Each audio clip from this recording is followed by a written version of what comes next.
Hello दोस्तों, सभी को नमस्कार जोहार। आपका यूट्यूब चैनल झार नागपुरी में आप सभी को स्वागत करते हैं। आइए हम लोग आज देखने जा रहे हैं झारखंड उत्पाद पुलिस का जो हिंदी सिलेबस है क्षितिज भाग 2 का गद्य खंड पे हम लोग चर्चा करेंगे। गद्य खंड में हम सभी को 7 कहानी पढ़नी है। उसमें से जो आपका पहला कहानी है नेताजी का चश्मा और उसके लेखक हैं स्वयं प्रकाश जी। तो चलिए आज हम लोग चर्चा करते हैं। और ये बहुत ही महत्वपूर्ण चैप्टर है ना।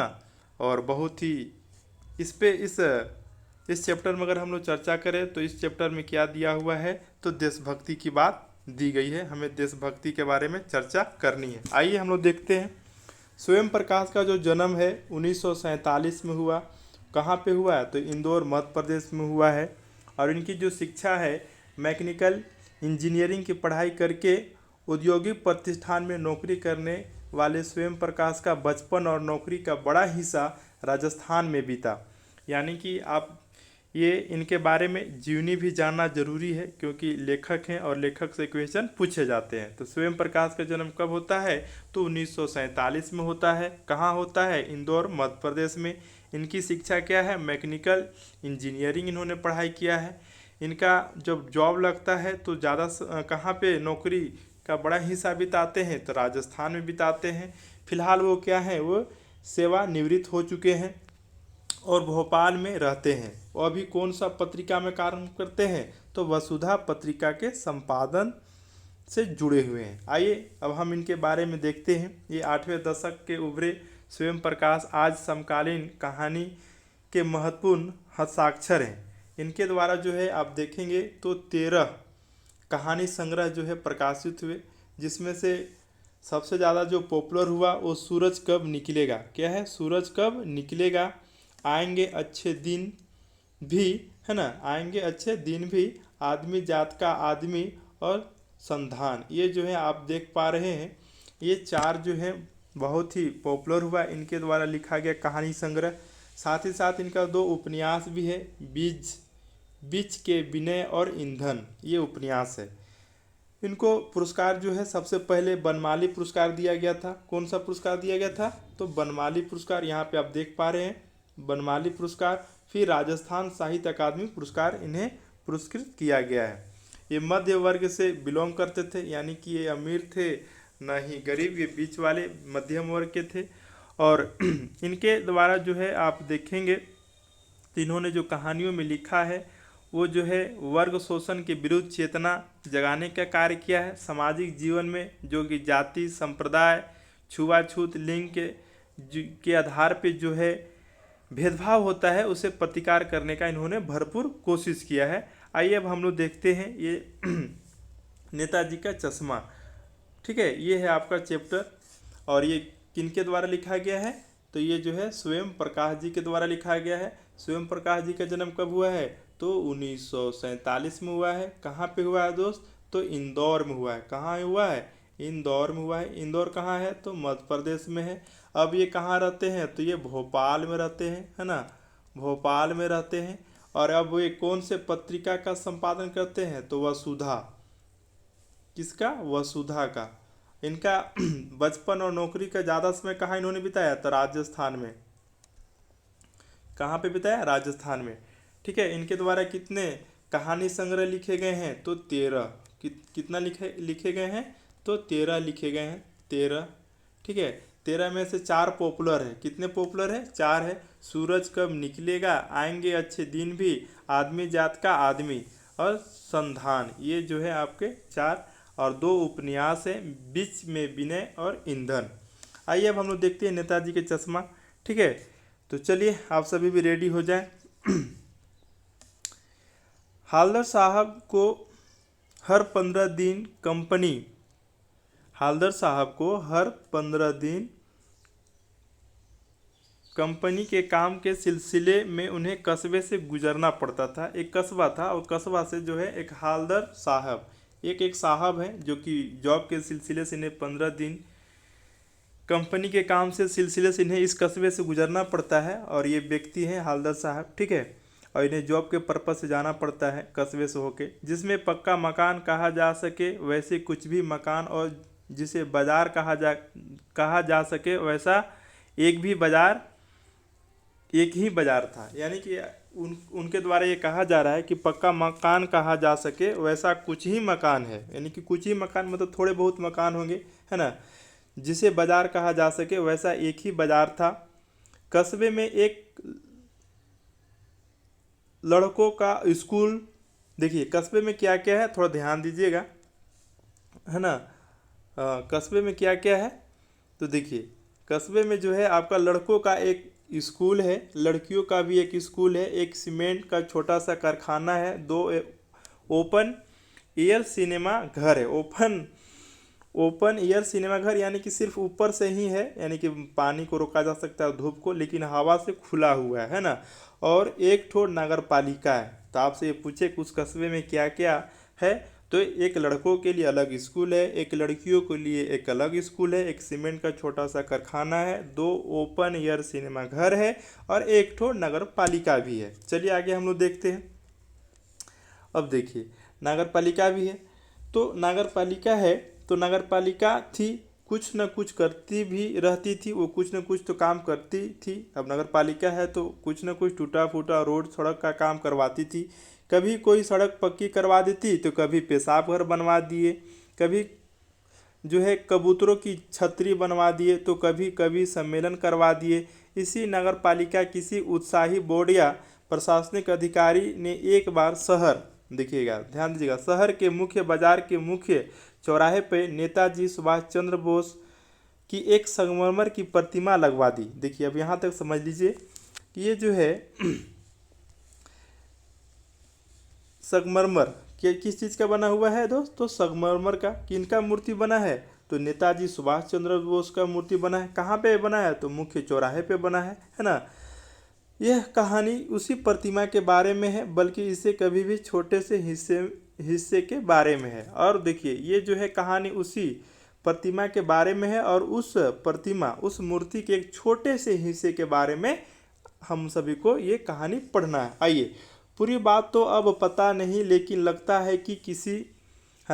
है कि देश के अच्छे मूर्तिकार को जानकारी नहीं होने और अच्छी मूर्ति की लागत अनुमान और उपलब्ध बजट से कहीं बहुत ज़्यादा होने के कारण काफ़ी समय ऊहापोह मतलब भाग दौड़, है ना, सोच और चिट्ठी पत्री के बर्बाद हुआ होगा और बोर्ड की शासन अवधि समाप्त होने की घड़िया में किसी स्थानीय कलाकार को ही अवसर देने का निर्णय किया गया होगा और अंत में कस्बे के इकलौते हाई स्कूल के इकलौते ड्राइंग मास्टर, है ना, पान लीजिए और मोतीलाल जी को यहाँ पे जो है ड्राइंग मास्टर पान लीजिए मोतीलाल जी को ही यह काम सौंप दिया गया होगा, जो कि महीने भर की मूर्ति बनाकर पटक देने का विश्वास दिला रहे थे। पटक देने मतलब दे देने का, मूर्ति बना के हम दे देंगे 10 दिन में 20 दिन में, ऐसे नहीं बोलता है लोग, वही पटक देंगे यानी कि दे देंगे।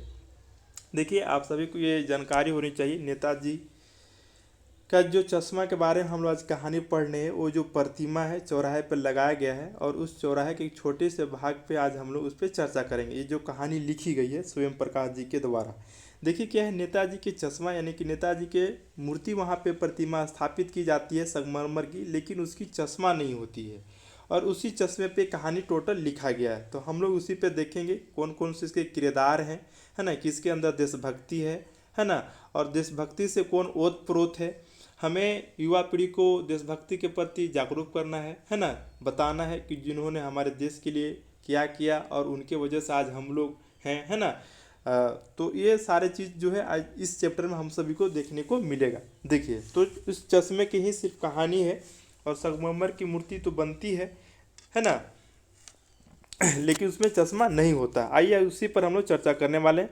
जैसे कि कहा जा चुका है कि मूर्ति संगमरमर की थी, टोपी को नोक से कोट के दूसरे बटन तक कोई 2 फुट ऊंची, यानी कि जो उसकी हाइट कितनी है 2 फुट ऊंची है, जिसे कहते हैं बस्ट, हाँ, सुंदर थी। नेताजी सुंदर लग रहे थे, है ना, कुछ मासूम और कमसीन जो मूर्ति है मतलब बहुत ही आकर्षक ढंग के बनाया गया है। फौजी वर्दी में उन्हें पहनाया गया है कपड़ा जो है, यानी कि संगमरमर का ही। मूर्ति को देखते ही दिल्ली चलो और तुम मुझे खून दो, तुझे मैं आज़ादी दूंगा वगैरह याद आने लगते हैं। कौन कह रही है? हवलदार साहब कह रहे हैं, जो जॉब के सिलसिले से हर एक 15 दिन में उन्हें जाना पड़ता है, तो उनको ये दिलों में ये बात आ रहा है दिमाग में कि दिल्ली चलो नारा किसने दिया था? सुभाष चंद्र बोस। तुम मुझे खून दो, तुझे मैं आज़ादी दूंगा, ये नारा किसने दिया था? सुभाष चंद्र बोस, है ना। इसी दृष्टि से यह सफल और सराहनीय प्रयास था।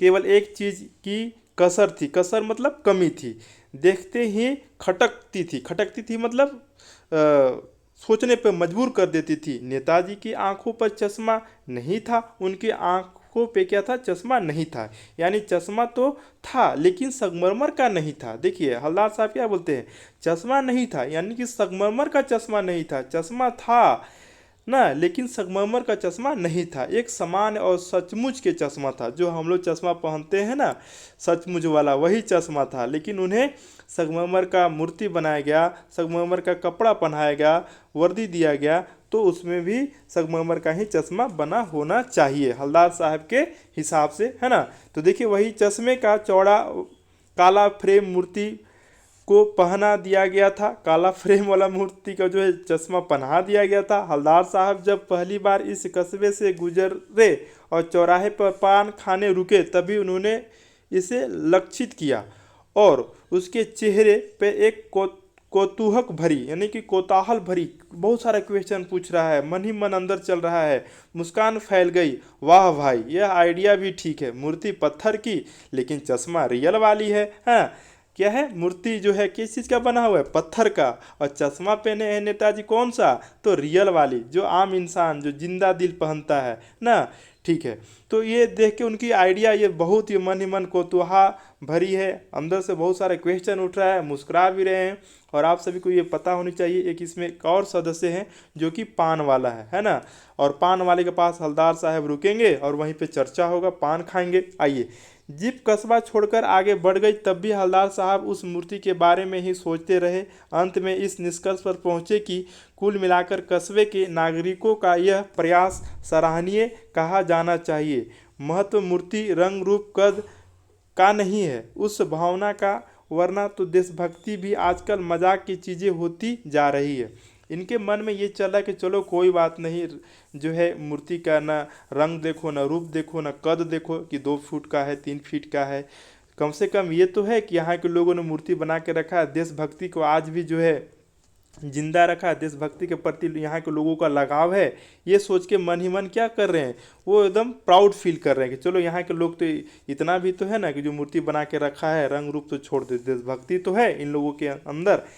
दूसरी बार जब हवलदार साहब उधर से गुजरे तो उस मूर्ति में कुछ अंतर दिखाई दिया। अब देखिए मूर्ति को जब वो पार होते हैं तो उस मूर्ति को जरूर देखते हैं और मूर्ति में कुछ परिवर्तन इनको नजर आता है। ध्यान से देखा तो पाया कि चश्मा दूसरा है। वाह भाई, अब को काला फ्रेम वाला चौड़ा फ्रेम वाला जो चश्मा था वो नहीं है। पहले मोटे फ्रेम वाला चौकोर चश्मा था, अब तार का फ्रेम वाला गोल चश्मा है। हवलदार साहब का कौतूहल और बढ़ गया, मन में और प्रश्न चलने लगा, सोचने लगे, वाह भाई क्या आइडिया है, मूर्ति कपड़े नहीं बदल सकती लेकिन चश्मा तो बदल सकती है। अब इनके अंदर ये चल रहा है ना, क्या चल रहा है? विचार चल रहा है कि वाह भाई, मूर्ति तो अपना कपड़ा है ना नहीं बदल सकता लेकिन वो चश्मा तो बदल सकता है। तीसरी बार फिर नया चश्मा, तीसरी बार फिर नया चश्मा। अब आपसे पूछेगा कि कितने बार चश्मा उन्होंने हवलदार साहब ने देखा, चश्मा चेंज हुआ तो 3 बार देखा, है ना।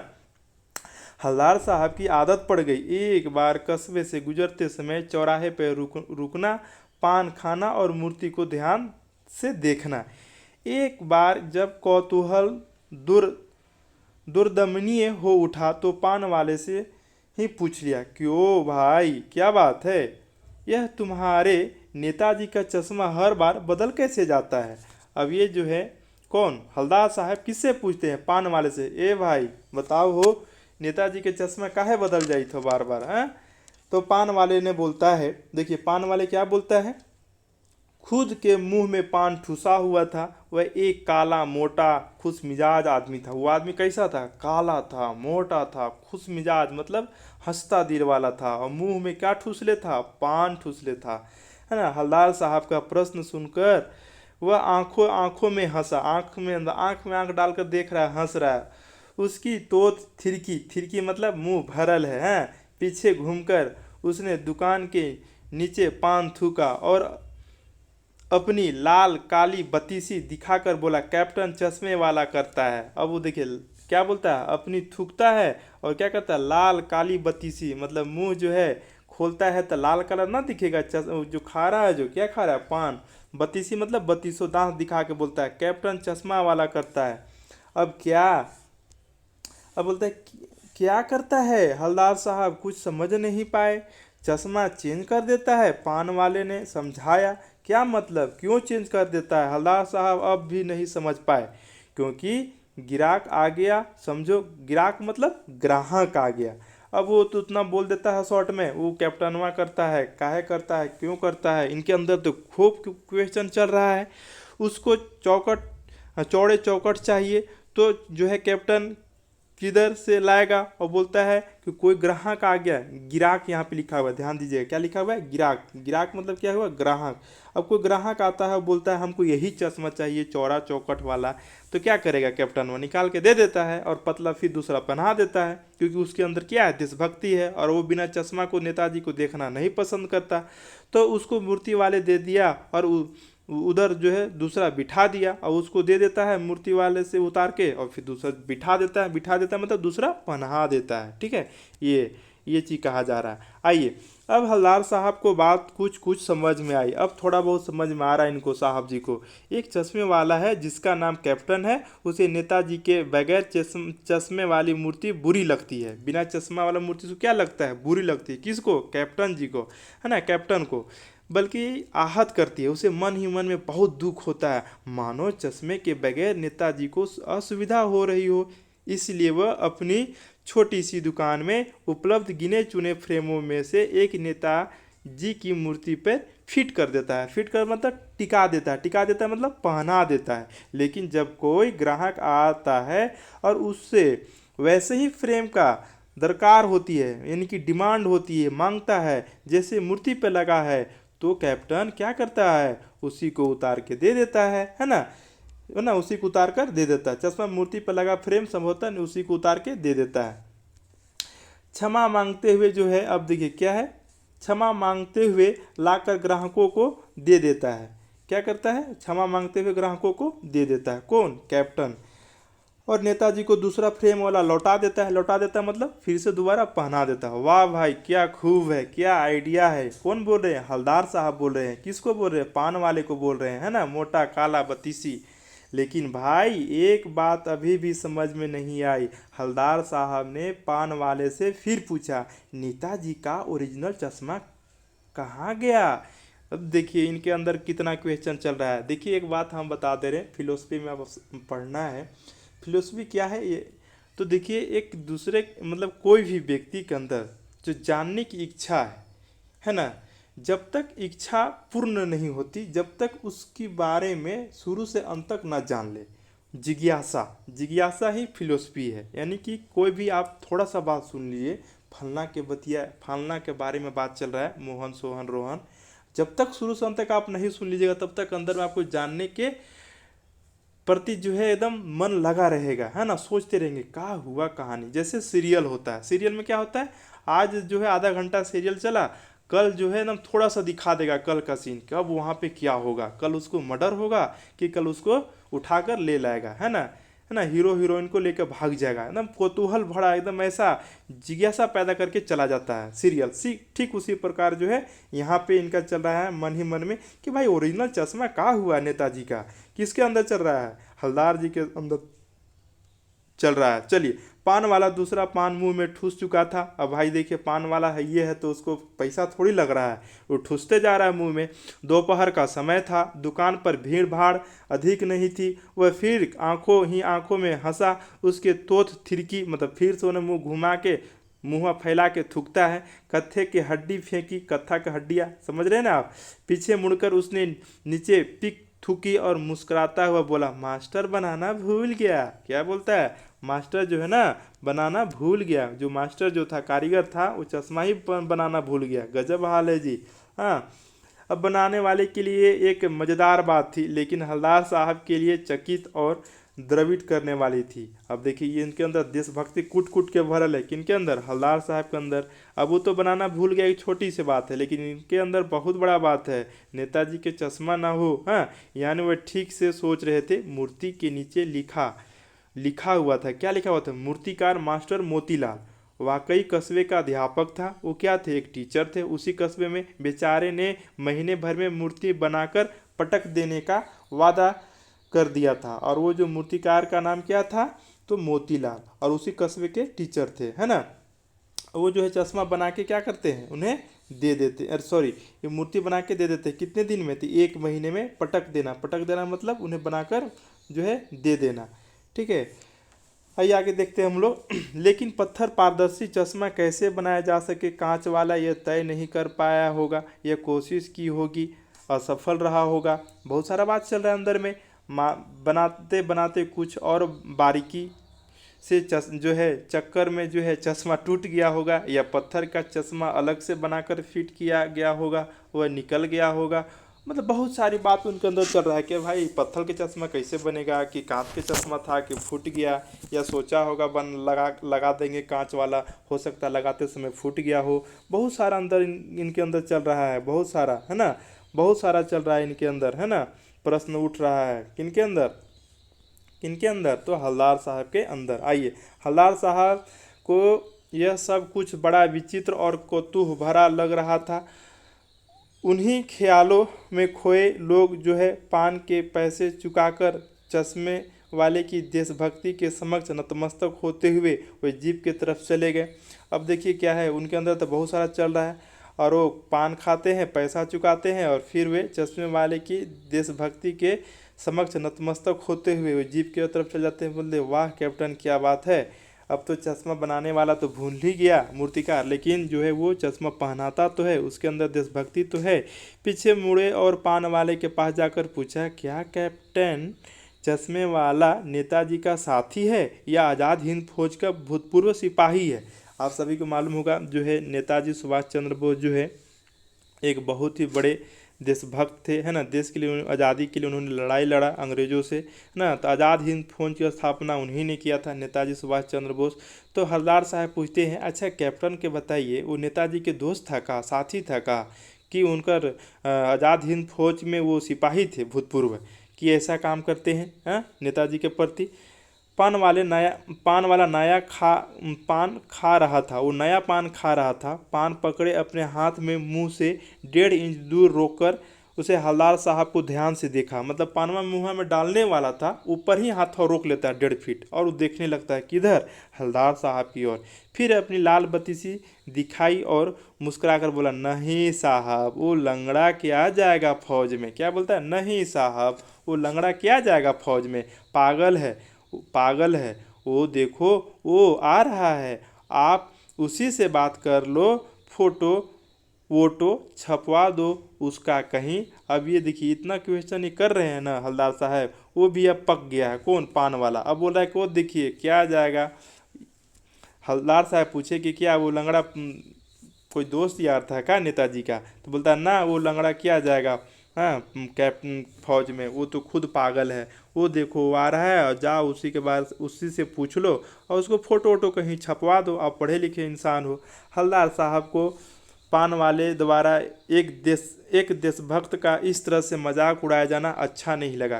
किनको, हवलदार साहब को अच्छा क्या नहीं लगा, कैप्टन को, लंगड़ा को बोलता है कैप्टन लंगड़ा, हाँ पगला, वो क्या जाएगा फौज में, और मजाक उड़ाता है। तो उनको क्या लगता है, गुस्सा लगता है। किनके अंदर, हवलदार साहब के अंदर। मुड़कर देखा तो अवाक रह गए। एक बेहद बूढ़ा मरियल सा लंगड़ा आदमी, सिर पे गांधी टोपी, आंखों पे काला चश्मा, एक हाथ में छोटी सी संदूकची, मतलब जिसमें चश्मा वगैरह रखा हुआ हो, और एक दूसरे हाथ में एक बांस का टांगे बहुत से चश्मे लिए अभी अभी एक गली से निकला था, है ना। वो जो है लंगड़ा है, काला चश्मा पहना है, गांधी जी का टोपी पहना है, एक हाथ में संदूक है, और एक हाथ में जो है बांस का बना हुआ फ्रेमिंग है जिसमें सब चश्मा टंगा हुआ है। अभी अभी वो गली से निकलता है, ठीक है।